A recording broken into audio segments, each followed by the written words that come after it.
देखो, अगर भगवान विष्णु के दो महान अवतार नर और नारायण न होते तो आज उत्तराखंड की पावन देवभूमि और बद्रीनाथ धाम का अस्तित्व ही नहीं होता। इन्हीं की तपस्या की दिव्य ऊर्जा ने इस बर्फीली घाटी को मोक्ष का द्वार बनाया है। लेकिन क्या आप जानते हैं कि एक राक्षसी ठंड से नारायण को बचाने के लिए माता लक्ष्मी को क्या भयानक बलिदान देना पड़ा था? वीडियो के अंत तक बने रहना, क्योंकि क्लाइमैक्स में छिपा है बद्रीनाथ के नाम का वो रहस्य जो रोंगटे खड़े कर देगा। इन पहाड़ों पर बर्फ की चादर बिछने से भी बहुत पहले, जब चार धाम शब्द का अस्तित्व भी नहीं था, तब यहाँ केवल एक अनंत सन्नाटा था, और उस सन्नाटे के बीच विराजमान थे दो महान ऋषि नर और नारायण। ये कोई साधारण सन्यासी नहीं, बल्कि स्वयं भगवान विष्णु के दो अवतार थे, दो देह लेकिन एक प्राण। उनकी तपस्या इतनी प्रचंड थी कि उससे निकलने वाली ऊर्जा हिमालय की चोटियों को आग की तरह दहका रही थी। देवराज इंद्र का सिंहासन डोल उठा, लेकिन नारायण अडिग थे। वे समस्त ब्रह्मांड के कल्याण के लिए गहरे ध्यान में मग्न थे।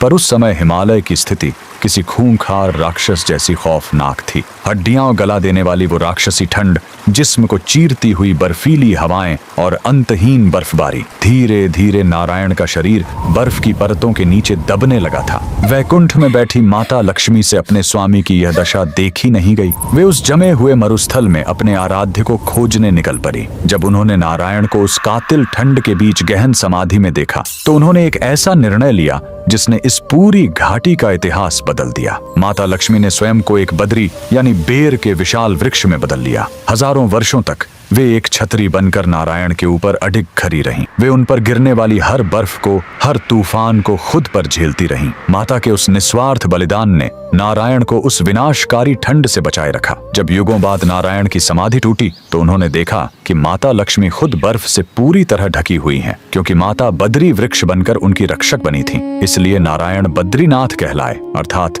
बद्री के स्वामी। वह पूरी घाटी माता के दिव्य स्पर्श और उपस्थिति से बद्रिकाश्रम बन गई। समय बीता और कलयुग के आगमन पर विष्णु जी ने अपनी इस लीला को समेट लिया और वे अंतर ध्यान हो गए। उनकी दिव्य प्रतिमा अलकनंदा की लहरों के नीचे नारद कुंड में विश्राम करने लगी। सदियों बाद एक युवा सन्यासी हिमालय पहुंचा, आदि शंकराचार्य। दिव्य प्रेरणा से उन्होंने उस बर्फीले पानी में डुबकी लगाई और बाहर निकले एक चमकते हुए शालिग्राम विग्रह के साथ, जो आज बद्रीनाथ मंदिर की मुख्य मूर्ति है। तो अगली बार जब आप बद्री विशाल के दर्शन करें, तो याद रखना, आप उस पवित्र स्थान पर खड़े हैं जहां साक्षात लक्ष्मी ने एक वृक्ष बनकर विष्णु की रक्षा की थी। ये प्रेम की वो पराकाष्ठा है जिसने इस ठंडी घाटी को भक्ति की अमर अग्नि से भर दिया। अगर आपको भी नारायण की इस लीला पर अटूट विश्वास है, तो कमेंट्स में जय बद्री विशाल जरूर लिखें।